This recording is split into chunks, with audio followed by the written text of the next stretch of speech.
Kalusugan at performance ang tutok ng bagong direktiba ng bagong hepe ng PNP. Dapat daw walang overweight na pulis at lahat asintado o sharpshooter. May report si June Veneracion.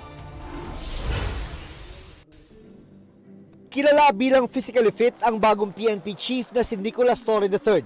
Yung ating chief PNP, nakaka-perform yun ng 100 push-ups.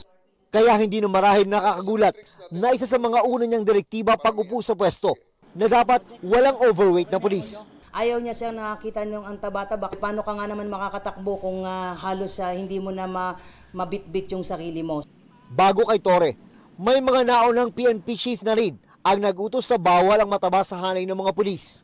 Pero sabi ng bagong liderato ng PNP, panahon na muling seryosohin ng mga pulis ang kanilang annual physical fitness test at disiplina sa pangangatawan, mababa o mataas man ang kanilang ranggo.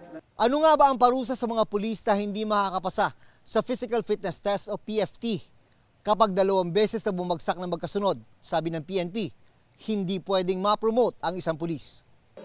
At kapag hindi na-promote, maaari itong mauwi sa pagkakaalis sa serbisyo. Bukod sa maayos na pangangatawan, gusto rin ni Torre na maging sharpshooter ang mga pulis. Bagaman mahigpit ang kanyang bilin, nagagamit lang ng baril bilang final option. Ang laki-laki ng target paper mo tapos nasa labas lahat ng putok mo, nagmi-miss ka, parang hindi naman ata katanggap-tanggap yon bilang pulis po.